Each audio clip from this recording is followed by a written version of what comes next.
it with the token in the exchange, which is very good because that's going to make it a solid. It's going to make a solid environment to really avoid the token to have volatility. Okay. So, what is this mine? This mine is called Blue Hill Mine because if you see it from the top, you're going to see it blue, and it's 7 times the size of the Principality of Monaco. It had different minerals: gold, nickel, cobalt, copper. It's between China and Russia, Mongolia, as I say, in the south of Mongolia, and it worth over $1 billion, USD. Okay, so we have been doing geological work here for 8 years. We have found different minerals that are very important. But let me show you something quick. Okay, again. There you go. What do electric cars, smartphones, laptops, and airplanes have in common? Copper, nickel, and cobalt. Copper, nickel, and cobalt are natural minerals that come from deep inside the Earth's crust. In fact, everything around us is made from raw materials that come from the Earth. Here at Blue Hill Mining, it is our job to safely extract minerals, copper, nickel, cobalt, and gold from the Earth. First, we need to find them, mine them, process them, and restore the mine back to its original natural condition. The name Blue Hill Mine comes from the amount of oxidized copper on the surface, which gives it that blue turquoise tone, like the neighboring mine, Turquoise Hill, that lies on the same copper and gold belt, which today is one of the largest copper deposits in the world.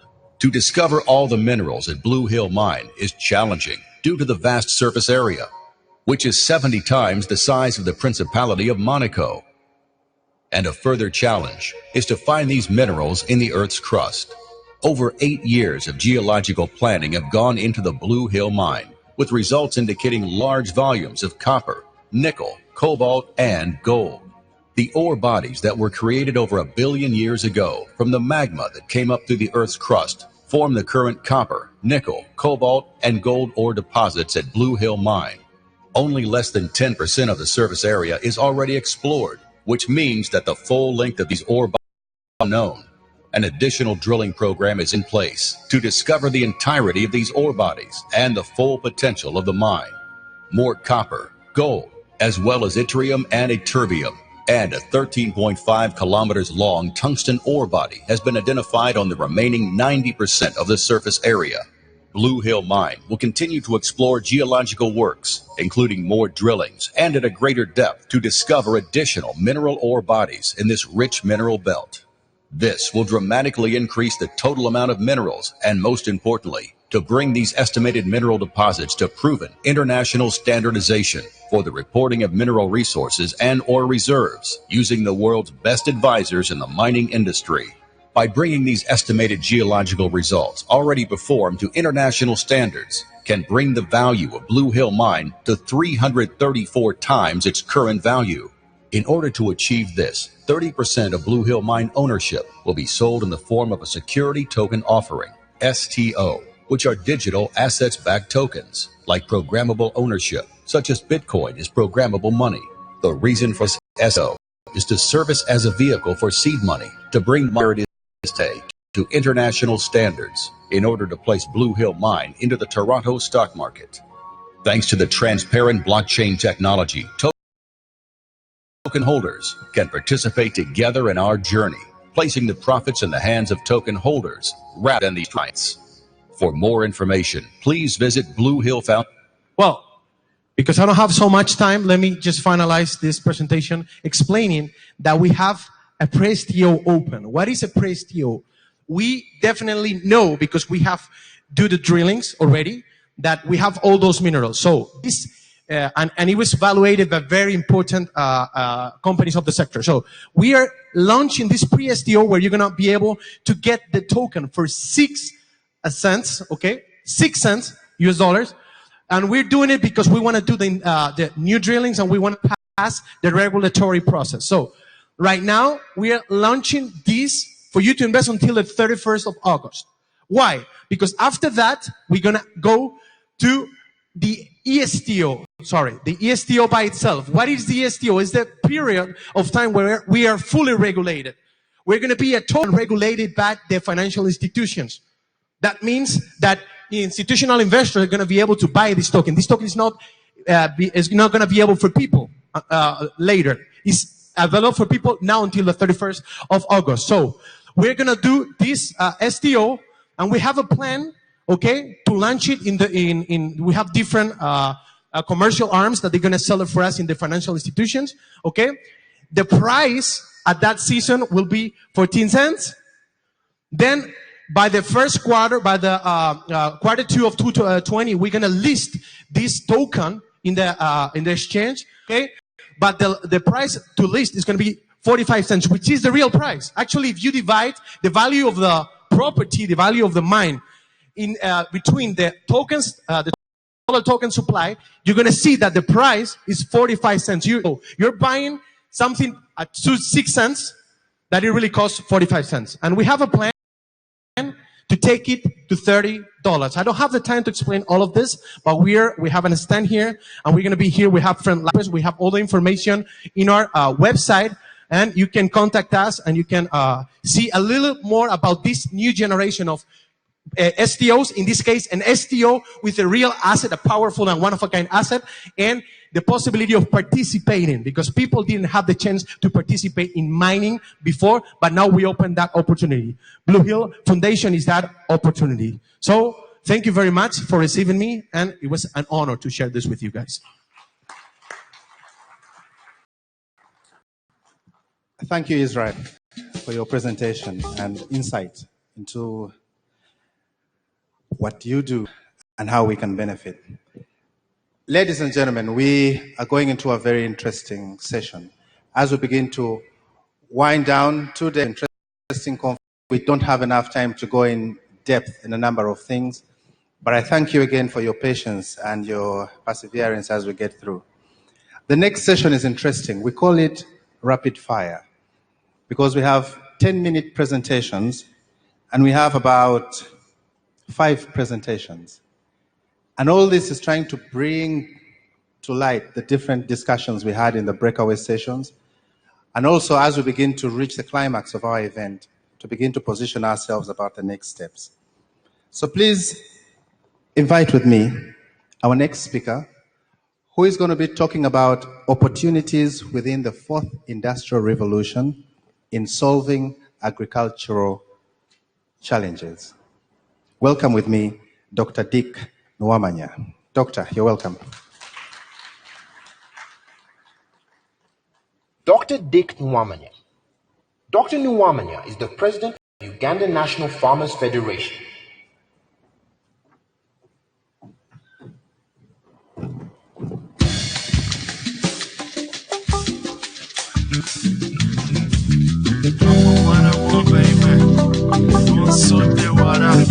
Good afternoon, ladies and gentlemen. My name is Dr. Dick Nwamanya Kamganga. I'm the president of Uganda National Farmers Federation. I have a series of confessions to make, confessing my sins. The first one is I'm not a jig, so I seem to be a fish out of water. I've just come down, okay. Yes, this is a glimpse on my my lifestyle.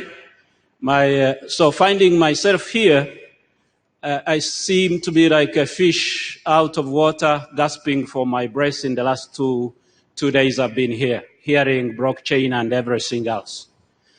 But give me an opportunity to, how do I go back? Oh, sorry. Tell you a bit about Uganda National Farmers Federation. Uganda National Farmers Federation, as you can see from the slide, we already made our own network. I guess what I have understood, the little I've picked in the last 48 hours is that blockchain probably is based on networks and all that kind of stuff. We already formed a network. It is a network of smallholder farmers across this country, estimated at 8.9 million Ugandans. We are the largest employer in this country. We are the largest source of food in this country, and we are the largest also source of creation of wealth.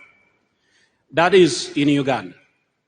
In Africa, out of 1.2 billion Africans, we are smallholder farmers. We are approximately 900 million. I am counting your son, your daughter, and your cousin, and your auntie, and your grandfather, all who are directly depending on the farm as their livelihood, source of livelihood, jobs, and income. So we have a network that begins bottom up, that is at household level, leading to village executive committees that are leading at that level, then to the parish, then to the sub-county, then to the district, and then to national level. So from the first picture, I'm a smallholder farmer with 75 dairy milking animals, and produce approximately 600 liters a day of milk, and I'm slightly above the average of the smallholder farmers on the continent. By the way, worldwide, we are 40%. We produce 40% of the food and the employment worldwide.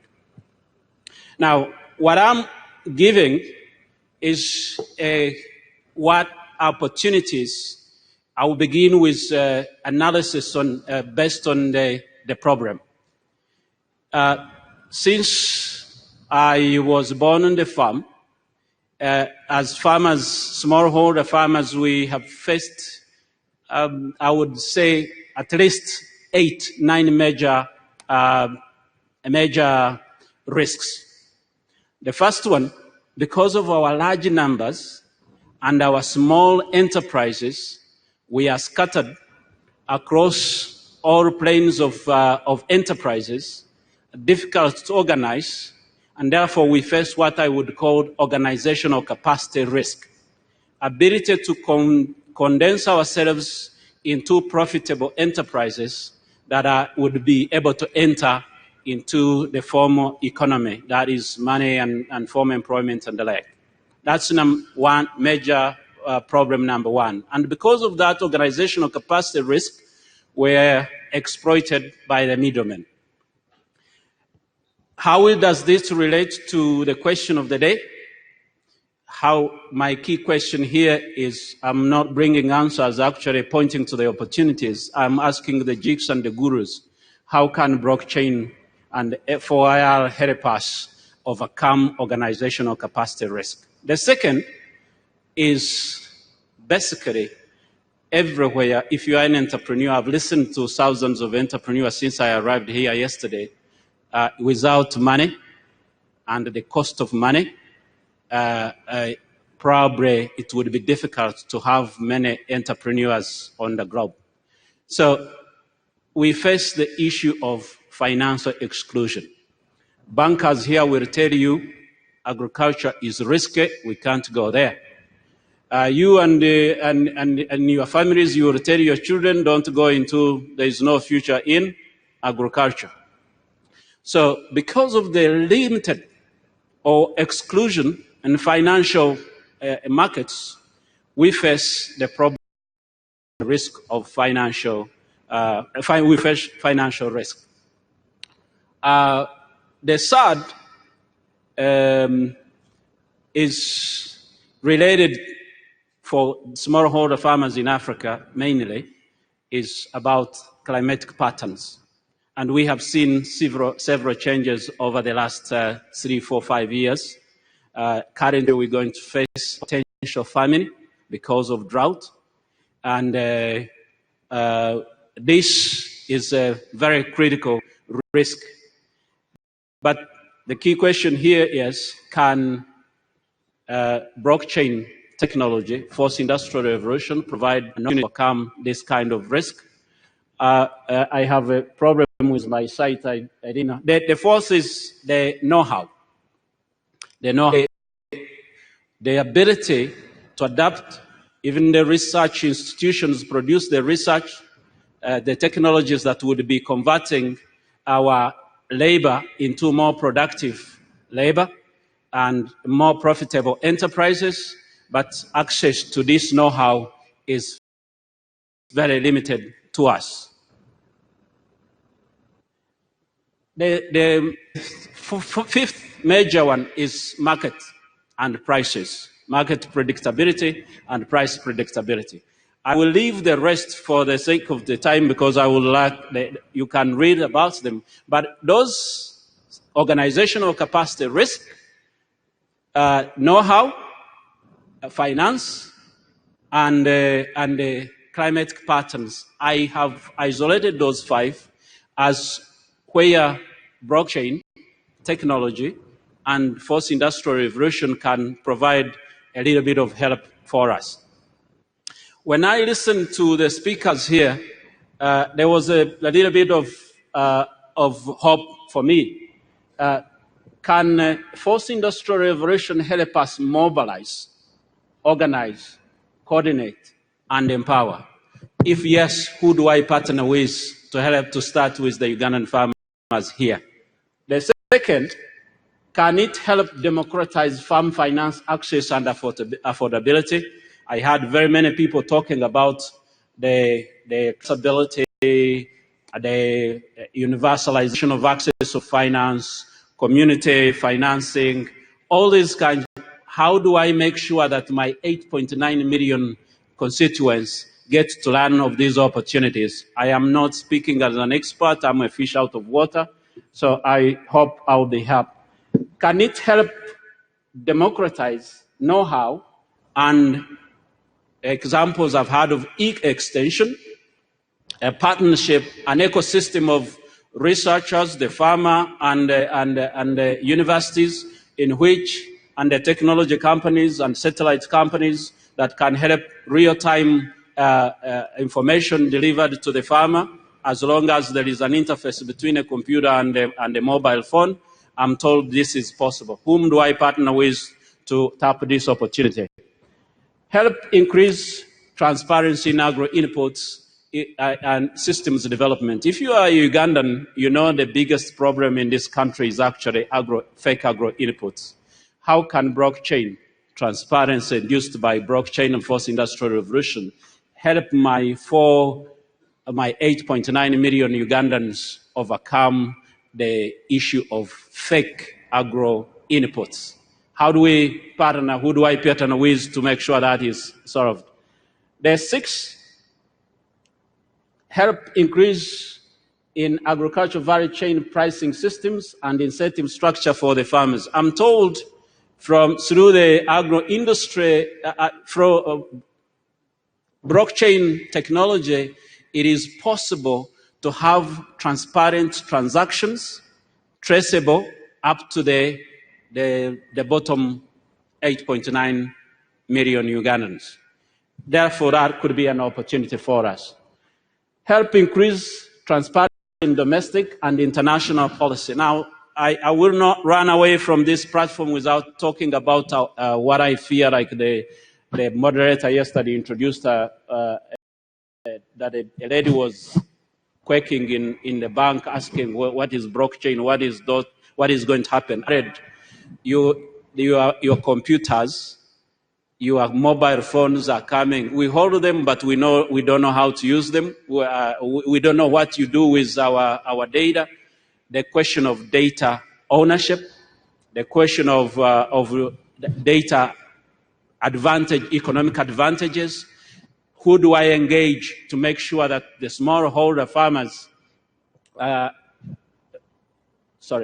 smallholder farmers I represent, whose main four objectives is farm productivity to ensure their livelihood, their increased income, household incomes, secure jobs for their offsprings, because I'm told your machines will be taking away the job. Yes. I'm so sorry, sir. Yep. At this juncture, I'd just like to recognize the arrival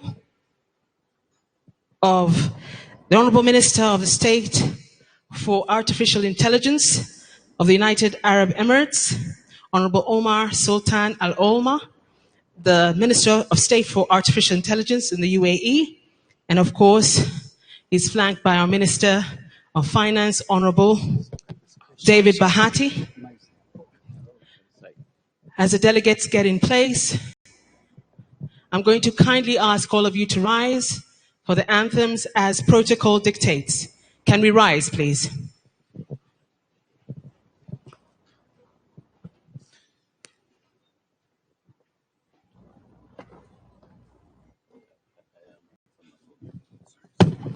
The Ugandan anthem, please.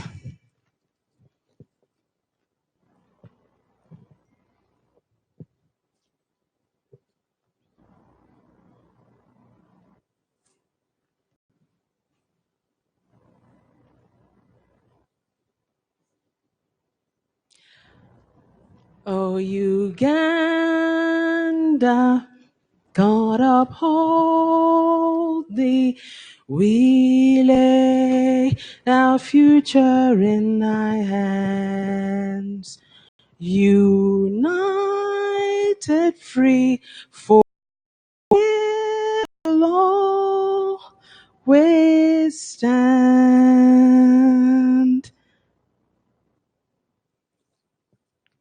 At this juncture, we'll also have two more stanzas of the Ugandan anthem, please.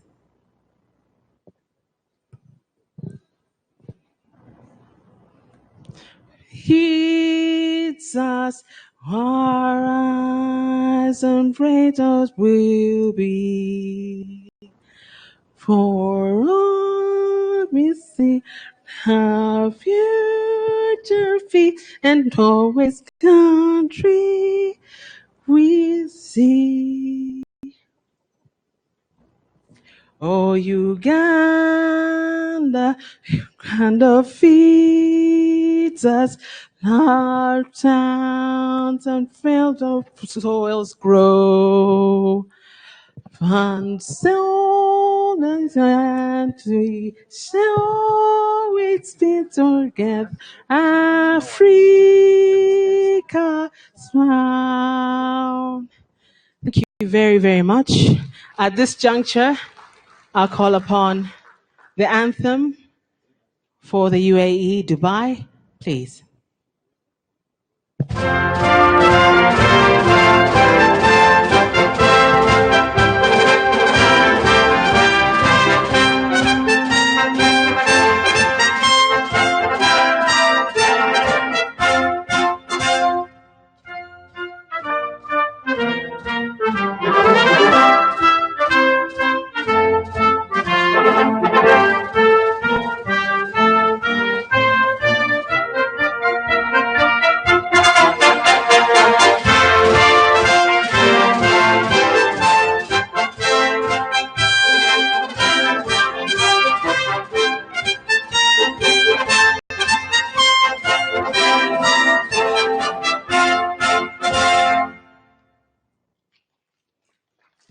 Thank you very, very much, ladies and gentlemen. You may now take your seats.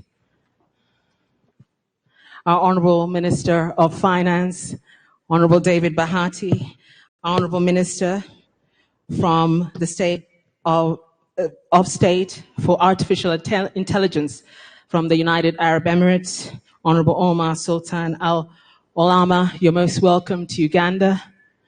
Your Excellency, dignitaries, Uganda is a beautiful country. I know you flew in just specially to be here at the blockchain conference, but let me tell you, I wish you were staying for longer.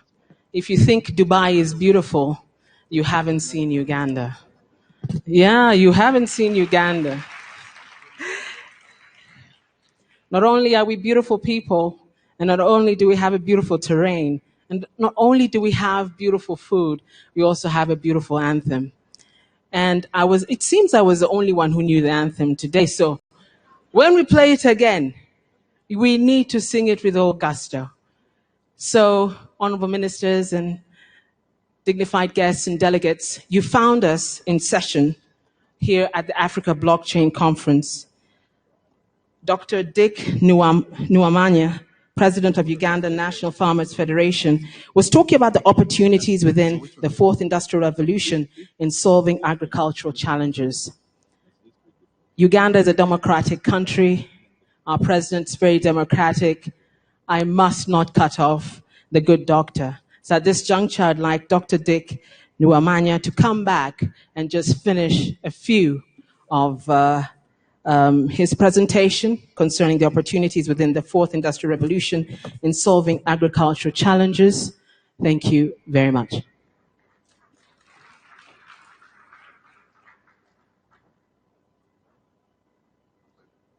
Thank you very much, moderator.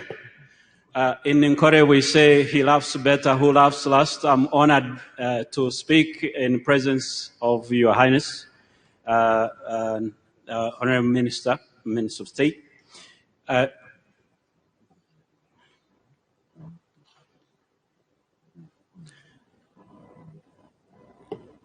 Can I get my presentation back?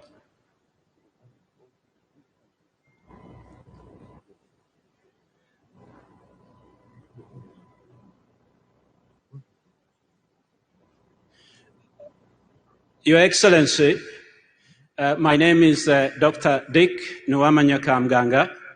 I'm the president of the smallholder farmers here in Uganda, the Federation of Farmers.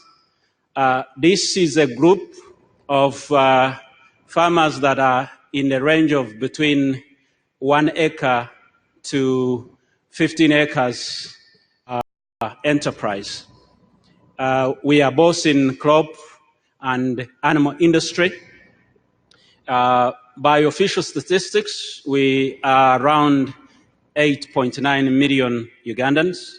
We provide the largest source of employment. We provide almost 90% of the food in the country.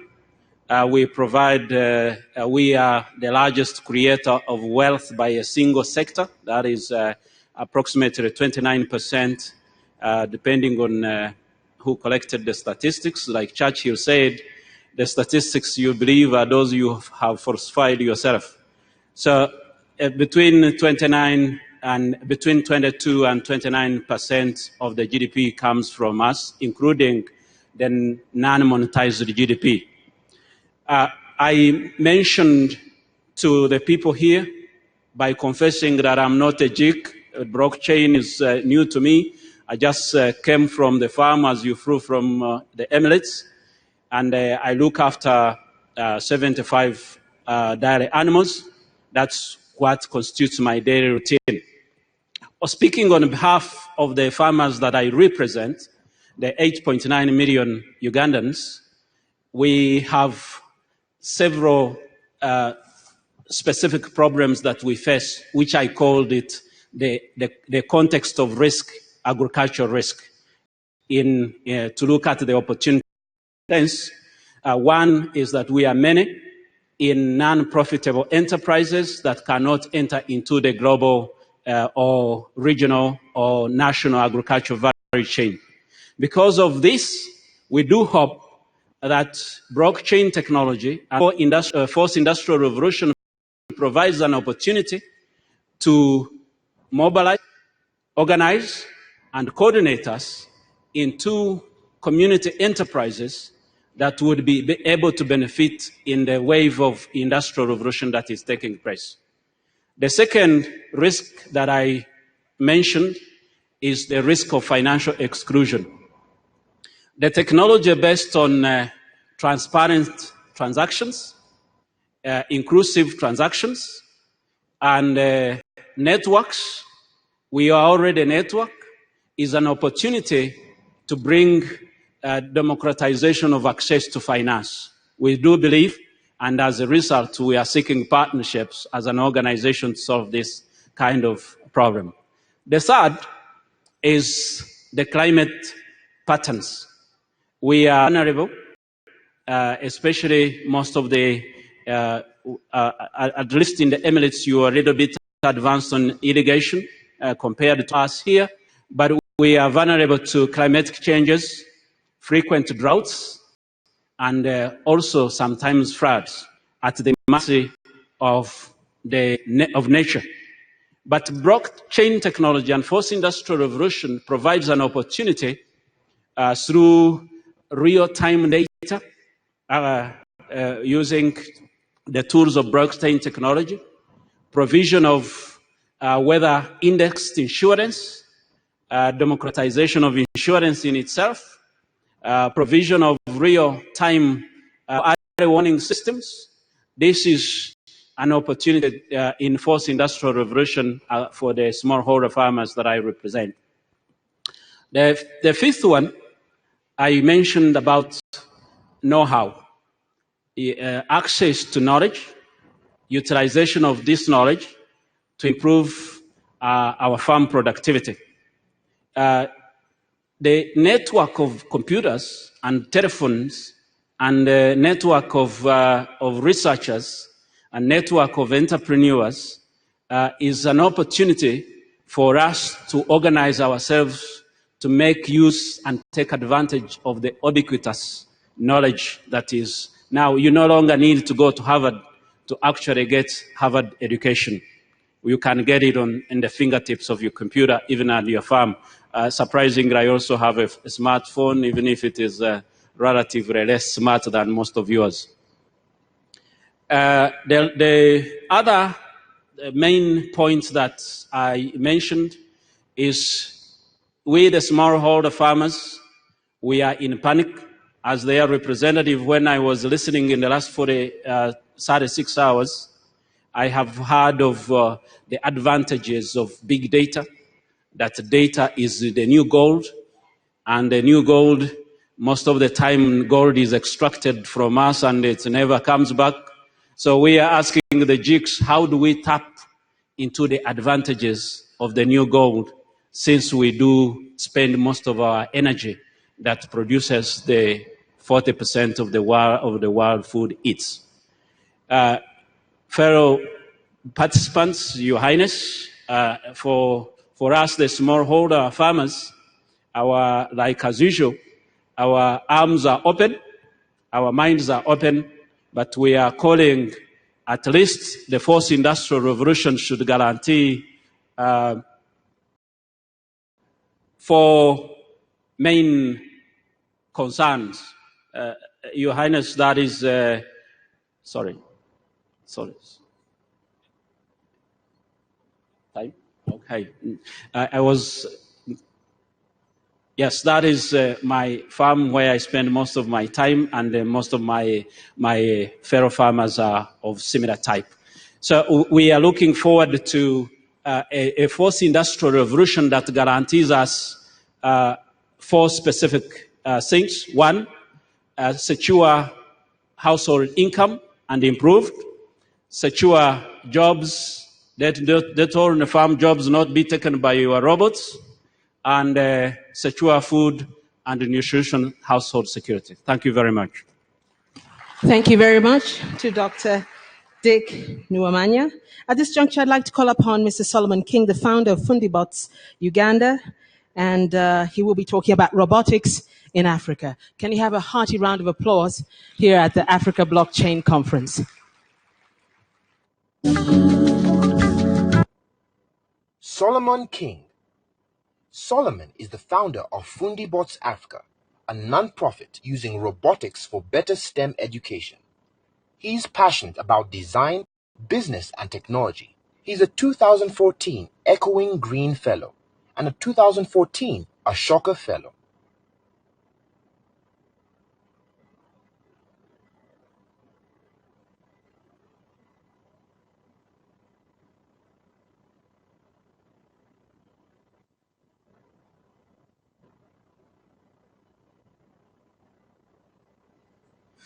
All right, I'm waiting for, excellent, thank you. Good afternoon, everyone. My name is Solomon King, and I'm the founder of Fundibots. It's a delight to be here, and I'm going to spend the next few minutes. I'm going to try and take as little time as possible, given the time schedule that we have. So a bit of background. Fundibots is an organization that's basically working to accelerate science learning in Africa. We use robotics as a tool to help improve learning outcomes in classrooms to help students understand material better. And we use robotics primarily because of its exciting and fascinating nature, but we're also expanding into other areas, including enhanced science curriculum and developing new tools that we can use to explore solutions in the communities around us. So I'm here to talk about use cases for robotics. As an education institute, we basically provide the foundation for knowledge, and the goal for our students is that they're able to use this knowledge to impact communities around them. So I'll run very quickly through because of the time limitations.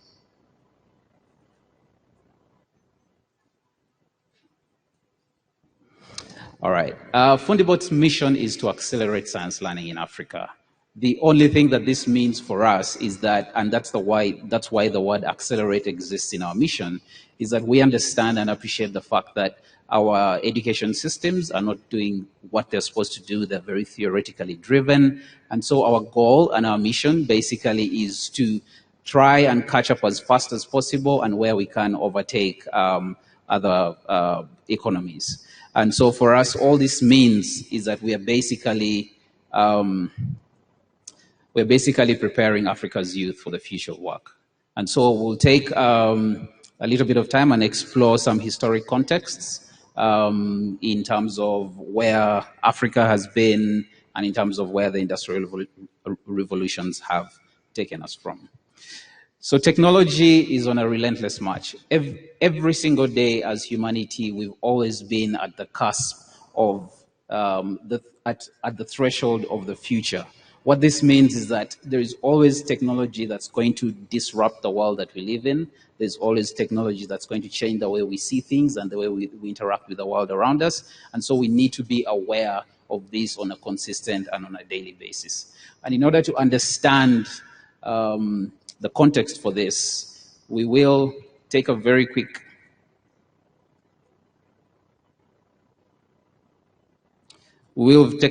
look at what I'm going to skip through this industrial revolution because we all know what those are. The fourth industrial revolution is basically characterized by the rise of technology, the harnessing of data, the processing of information in large and intractable amounts, and the exponential growth that we see in the rapid scaling and the rapid innovation that's happening around us.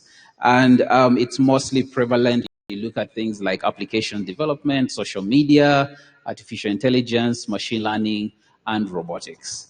Now, when people talk about robotics, most of the time they're basically thinking about what Hollywood has shown us. They're thinking about Transformers, Optimus Prime, Terminator, etc. But that couldn't be further from the truth. The reality is that robots or robotic systems are quite simply machines that are able to work autonomously, machines that are able to work semi-autonomously. And what this means is that they can either work independent of human beings or can have some degree of human control. The vast majority of robots that are in place today look absolutely nothing like Hollywood has made us to believe.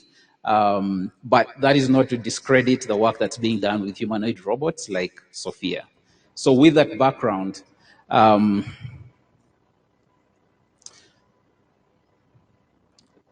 me just, I don't know if it's me pressing the wrong buttons or,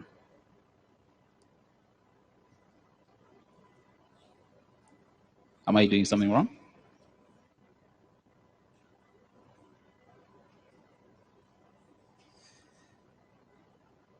Wow. All right. Okay, thank you. Thank you.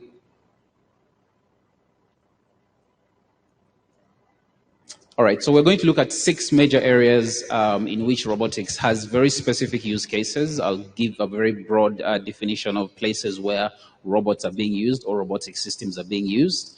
And these main areas are agriculture, healthcare, industrial applications, education, consumer unmanned area vehicles, and micro-industries.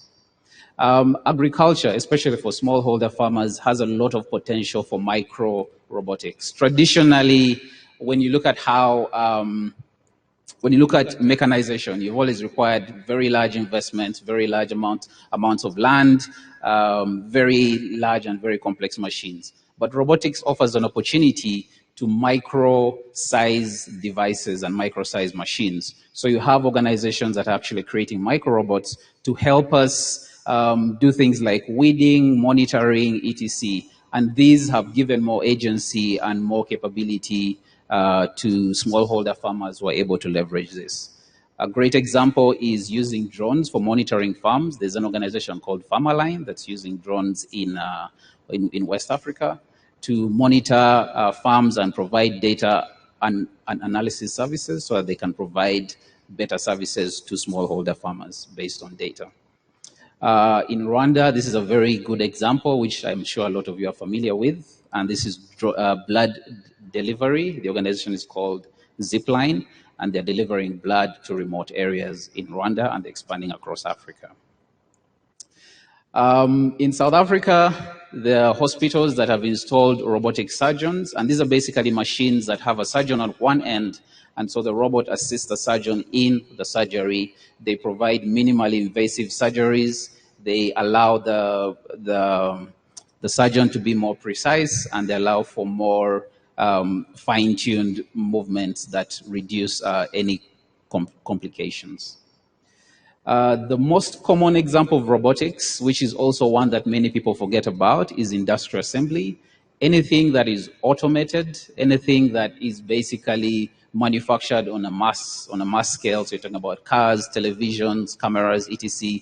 All of this has some sort of manufacturing assembly line model that's being run by robots. And so countries like Rwanda, Kenya, and South Africa that are doing vehicle manufacturing and assembly are actually using robotic systems.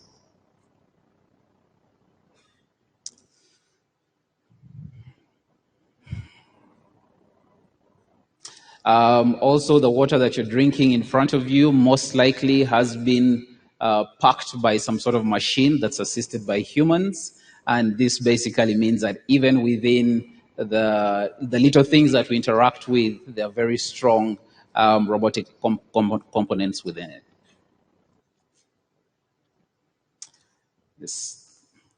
Yeah. And then for consumers, most of us are familiar with drones. The technical term is unmanned aerial vehicles, but they're commonly called drones. And many organizations are using them to map disaster areas.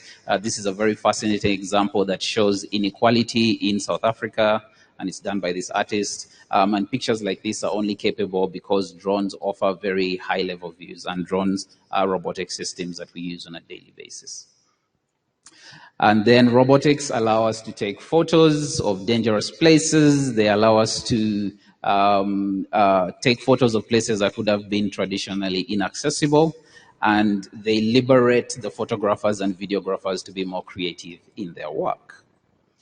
The really beautiful thing about how these robotic systems have transformed economies is that they've allowed micro-industries and CNC manufacture, and they are basically allowing individuals and innovators to create and tinker with things like 3D printing and laser cutting within their homes, within their communities, and these have opened up new ways in which people are actually able to innovate faster and take more and better products to the market.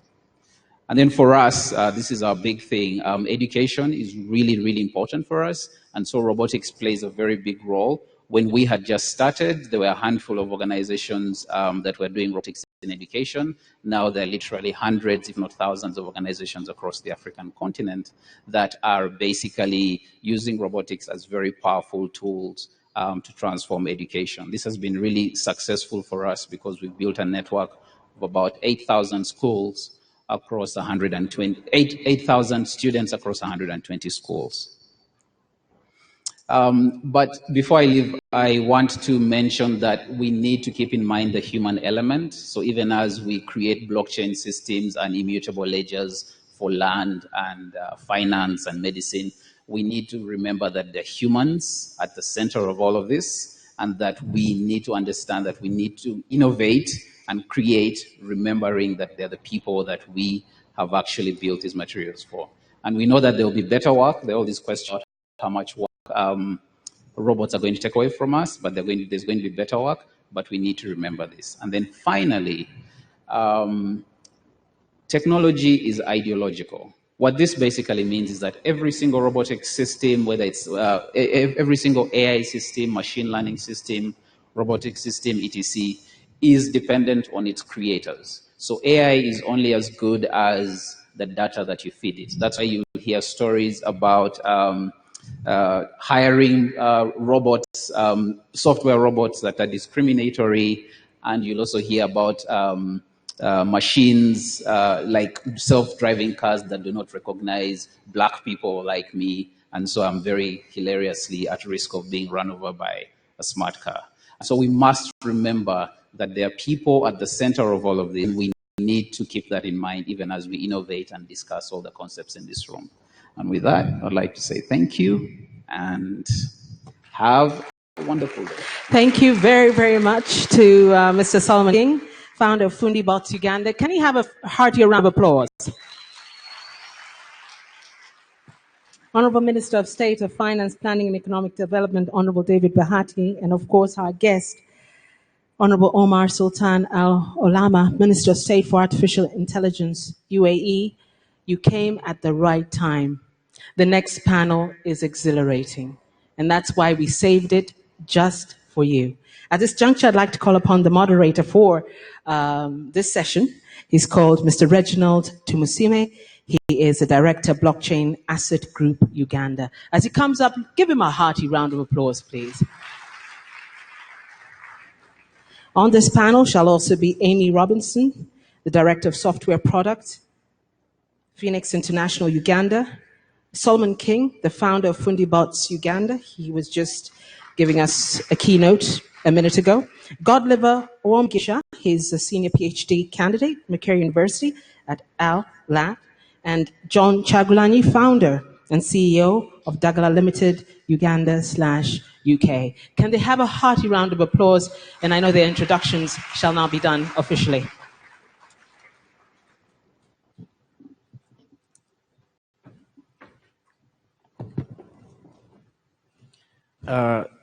Good evening to you all. Dr. Dick Nwama.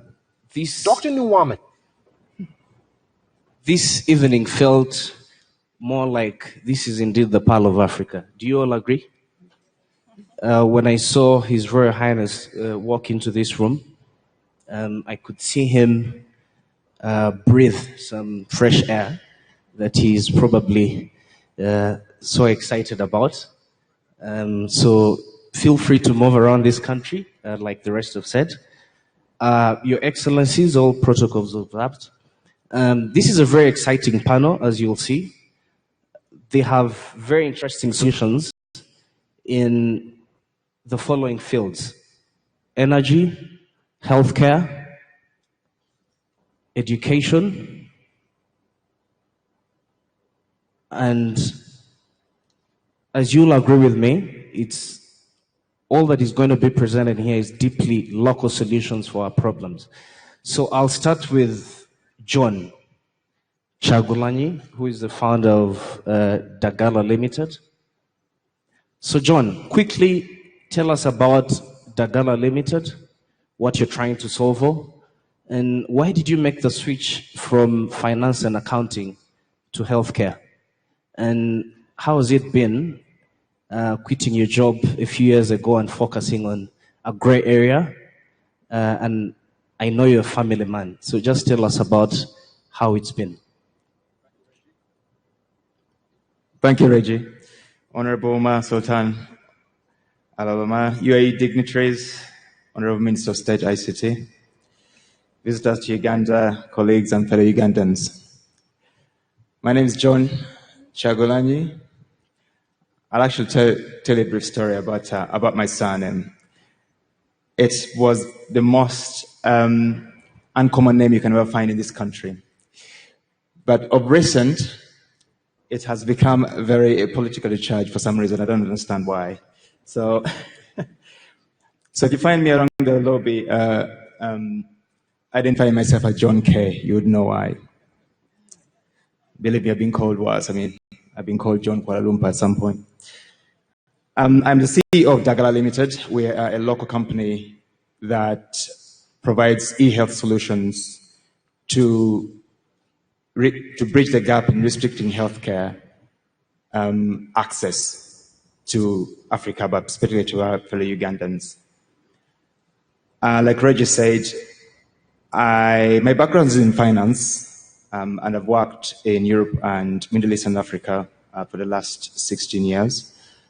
But I quit my job last year in June to start this company.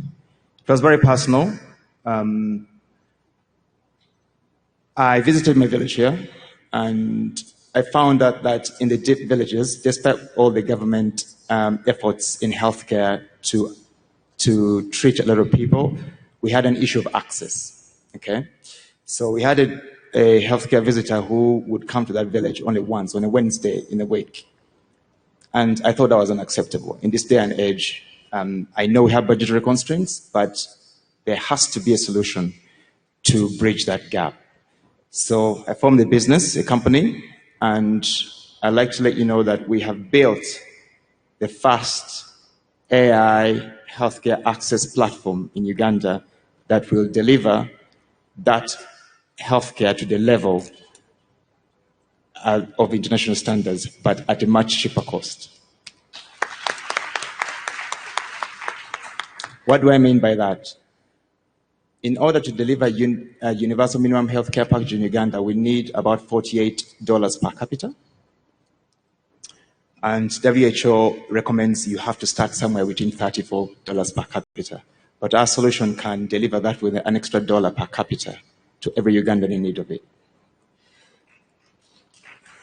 But to answer your question again, I know it was in so many parts. That's why I quit my job, to concentrate on that. Yes, it hasn't been easy. It's never easy. But as a young company, we're still looking for partners, obviously. And I'm glad to say that the Minister of ICT, the Minister here, has been very supportive. We actually won an award in the recent ICT award ceremony, because you did recognize the value for this solution for Uganda.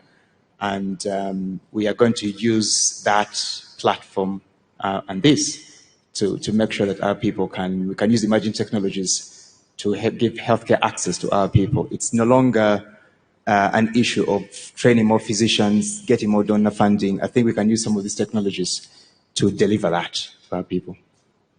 Thank you. Exciting, isn't it? Amy Robinson. As you all know, access to innovating financing solutions is one of the problems we face in this part of the world. One of your key pillars in your business model, and I quote, is inclusive consumer financing, right? Of course, you'll tell us about your solution in the energy sector that you're working on, but shed more light on how you're achieving this inclusive consumer financing for this part of the world. Thank you. Hello, yes. As you said, my name is Amy Robinson. Thank you for having me at this conference. Great to be here. So just to tell people about Phoenix International, which is the company of which I'm the Director of Software Product. We sell inclusive solar home systems, as you mentioned, and financial services. And this is really our goal, to bring inclusive and clean energy and financial services to those that for whom it's unavailable. You know, our target audience are people who are using kerosene candles for lighting currently. And so the major point of our business model, as you said, is that inclusivity piece. So with our solar home system package, you can get access to clean energy in Uganda and 5 other countries in Africa. In Uganda for as little as 400 shillings a day. So the way that we really focus on inclusivity and specifically with, you know, my role at Phoenix, is that we're leveraging technology to make this happen. You know, we're trying to use insights from our products, which are connected to the GSM network. So we have IoT devices that are sending us information on a daily basis. We can streamline the processing and consumption of this data to accelerate our product development. We design, we manufacture, we distribute, we sell, and we service all of our products. So that really allows us to have full control of the supply chain and that service to help us provide exceptional customer experience as well. So all of this insight really allows us to focus on what we need to for the customers that we know we need to serve. If you don't know that much about pay-as-you-go solar industry, the general concept is you take out a loan for a solar home system, generally for 1 or 2 years, pay back incrementally, daily, weekly, monthly, at prices as low as 400 shillings a day. And then if you fall behind on your payments, the system will lock out. So we're collateralizing the loan with the hardware. And if you complete your loan, you will then own the system and light for free every day. If you want to take out further financial products with us, emergency loans, education loans, health insurance, then they will still be collateralized against that core energy system.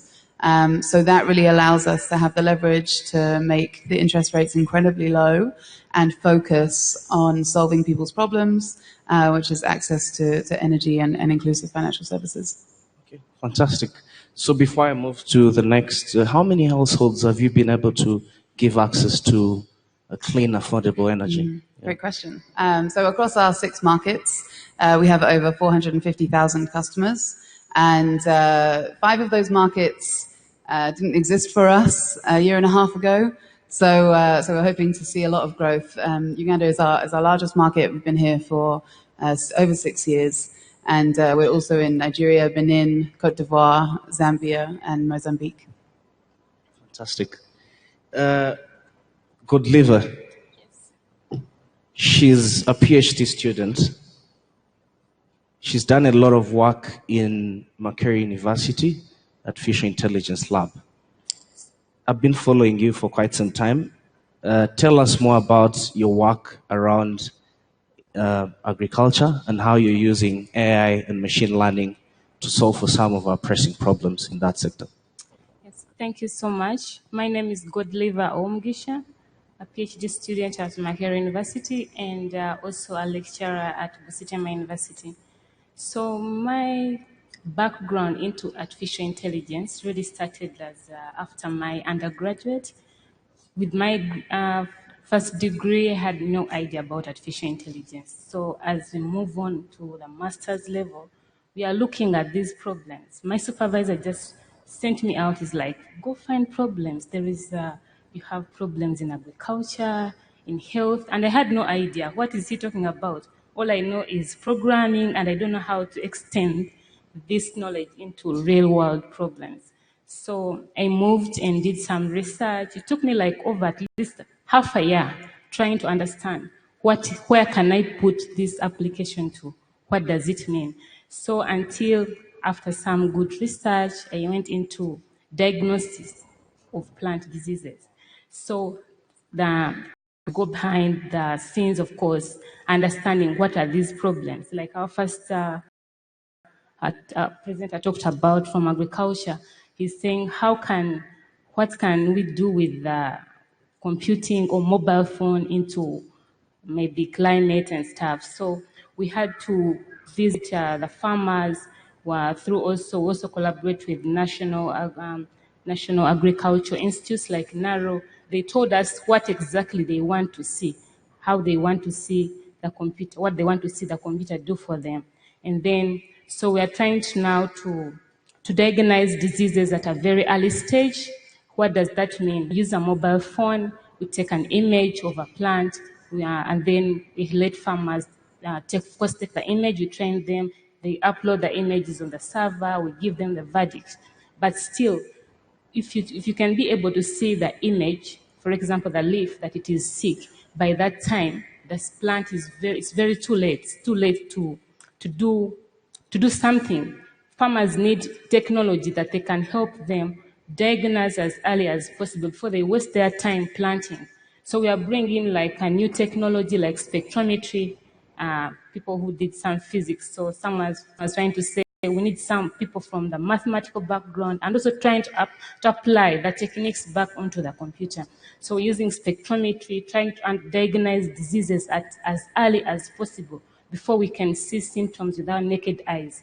So that's what we're trying to do. And also moving on from my work briefly, at the lab, we're doing work in the health sector.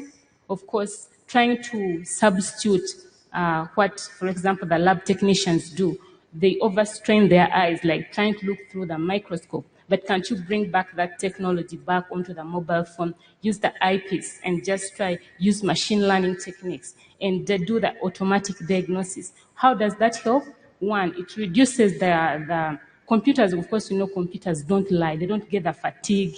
Like someone has worked on thousands of patients, and they are very tired. They're not willing to look at the next queue. So we want to train these machines to do that work for us efficiently and very fast. Thank you so much. Thank you. Now, for those of us who are here in the earlier session, one of the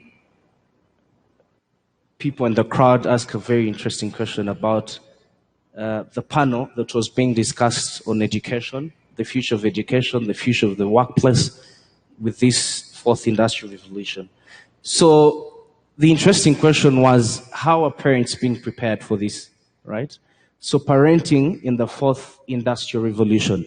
And everyone found that quite interesting.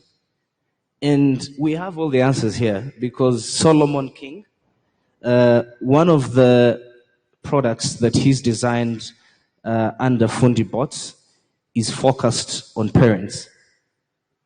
So AI education parents. Tell us a little bit more about that. And what exactly are you doing to enable parenting in the fourth industrial revolution? Thank you. So just to set a disclaimer, when we talk to parents, as an organization that's focused very strongly on promoting science education, one of the things we are very keen on is letting parents appreciate the fact that children are very individual beings. And so when we are talking to parents, we encourage them to bring parents to our classes, but we do not encourage dictating the path of the child from a very early age. We believe in exposing the child to as much as possible. You might be bringing a child to a robotics class, and yet the child wants to be a footballer or a ballet dancer. And so we encourage the full exposure that then allows the child to make the decision. Having said that, our programs are very child-centric, but parents are our biggest advocates. We actually have several parents in this room. And what happens is we provide classes that parents can bring their students to. We provide experiments that parents can do with their kids at home. But the core of our work is that we are working to transform how science is being taught in the schools. The primary basis for everything that we do is to help schools teach science better so that we can prepare our African children better for the industrial revolution as it's happening now and the changes that are coming. So we introduce a wide range of concepts. We offer classes in robotics. We use robotics again because it provides a very strong framework for understanding mechanical systems, electrical engineering systems, and computer programming. And then as students grow older, they're able to explore the different aspects of this work. But we also make sure that we integrate soft skills. So when we are training our students, that is in our space or in classrooms, we basically ask them to work in groups. We help them do communication sessions. They have to their ideas in front of their fellow students. They have to present project plans. And we basically create this very holistic journey that not only helps the child thrive, but provides more value for the parent in terms of what they get with education. So it's not a product specifically for parents, it's a product for the children. Fantastic. A round of applause. We'll take 5 questions. from the crowd? Oh, time? Okay. Okay, 2 questions, and then we'll close it.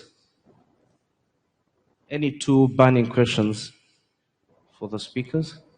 At this juncture, I'd also like to welcome to this fora the Right Honorable Prime Minister of the Republic of Uganda, Honorable Dr. Rukahana. Thank you so much, Right Honorable Prime Minister, for gracing this function.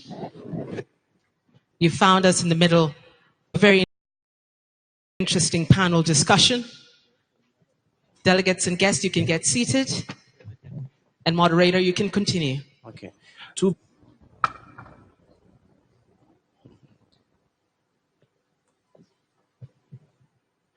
Thank you. Mohit Devar from Hoiby.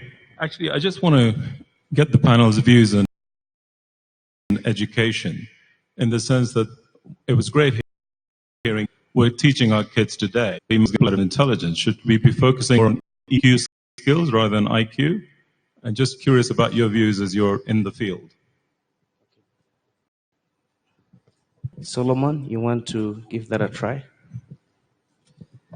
I think the one advantage that we have as humans is that we have empathy, right? So there are certain things that you cannot program per se, and empathy is one of those. Having said that, I think it's important that we address both EQ and IQ, because I don't think you can have any one of the other in isolation.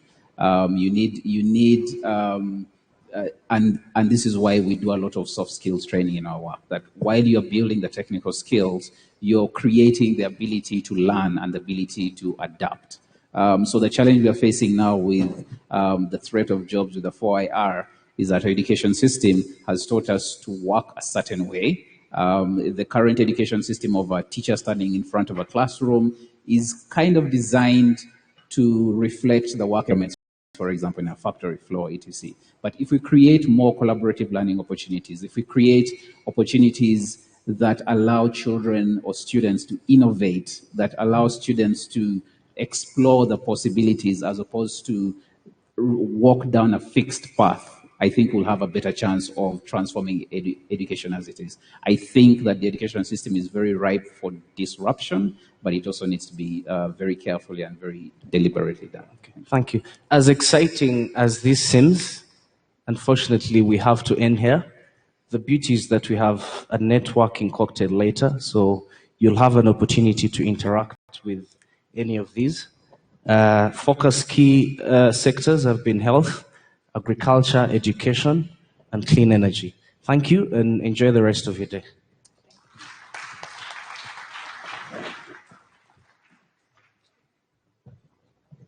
Can our panel please have a round of applause, please? A heartier round of applause.